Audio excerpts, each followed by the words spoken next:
आज मैं आपको एक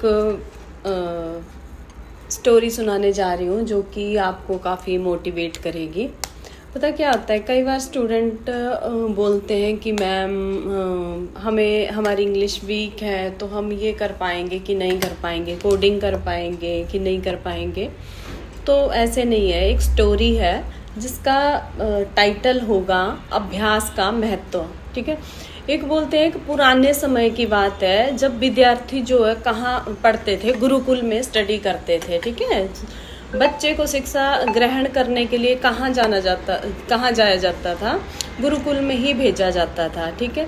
और वहाँ पे वो गुरु के उसमें रह के अपनी स्टडी भी करते थे और गुरुकुल की वो भी आश्रम की देखभाल भी करते थे। ठीक है।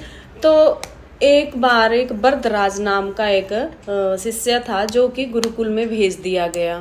वो आश्रम में अपने साथियों के साथ कुछ टाइम के बाद वो उनके साथ घुलने मिलने लग गया, लेकिन वो पढ़ने में बहुत ही कमज़ोर था, बहुत वीक था। तो मतलब उसको क्या रहती थी, इस कारण जो है क्या उसको ये टेंशन रहती थी कि मैं पढ़ाई में बहुत वीक हूँ तो मेरे दोस्त नहीं बनेंगे या कोई वो नहीं होगा। और उसके दोस्त भी उसका बहुत ज़्यादा मजाक उड़ाते थे। ठीक है। उसके सारे फिर क्या हुआ, नेक्स्ट उसमें चले गए, सारे उसके साथी जो है कहाँ चले गए, अगली कक्षा में चले गए, लेकिन वरदराज जो आगे नहीं बढ़ पाया। गुरुजी भी क्या, जो आश्रम के गुरुजी थे उनको पढ़ाने वाले, वो भी आखिर में उन्होंने हार ही मान ली कि बेटा वरदराज, मैंने सारे प्रयास करके देख लिए, लेकिन उचित होगा कि तुम यहाँ अपना समय बर्बाद मत करो और अपने घर चले जाओ और घर वालों के काम में सहायता करो। तो वरदराज ने भी सोचा कि शायद विद्या मेरी किस्मत में है ही नहीं। वो बड़े दुखी मन से दोपहर को कहाँ निकल गया, अपने घर की तरफ निकल गया। रास्ते में वो प्यास लगी उसको, तो अपनी प्यास बुझाने के लिए उसने इधर उधर देखा।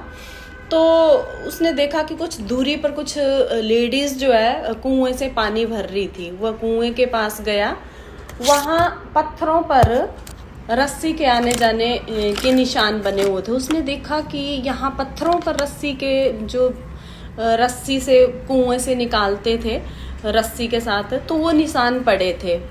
तो उसने क्या किया, उन महिलाओं से पूछा कि यह निशान आपने कैसे बनाए। तो एक महिला ने जवाब दिया, बेटे हमने नहीं बनाए, यह तो पानी खींचते समय इस कोमल रस्सी के बार बार आने जाने के ठोस पत्थर पर ही ऐसे निशान बन गए हैं। वरदराज सोच में पड़ गया। उसने विचार किया कि जब एक कोमल रस्सी के बार बार आने जाने से एक ठोस पत्थर पर गहरे निशान बन सकते हैं, तो क्या मैं निरंतर अभ्यास से विद्या ग्रहण नहीं कर सकता। वरदराज ढेर सारे उत्साह के साथ वापस गुरुकुल आया और कड़ी मेहनत की। उसने अब बहुत ज़्यादा मेहनत की। गुरुजी ने भी खुश होकर भरपूर सहयोग दिया। कुछ ही सालों में यह जो मंदबुद्धि बालक वरदराज आगे चलकर संस्कृत व्याकरण का महान विद्वान बना। ठीक है। तो दोस्तों क्या है, दोस्तों अभ्यास की शक्ति का तो कहना ही क्या है। यह आपके हर सपने को पूरा करेगी।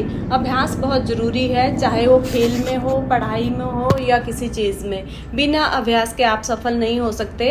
अगर आप भी अभ्यास के केवल किस्मत के भरोसे बैठे हैं तो आखिर में आपको पछतावा तो अगर आप भी अपने किस्मत के भरोसे बैठे रहे तो कुछ भी हाथ नहीं लगने वाला।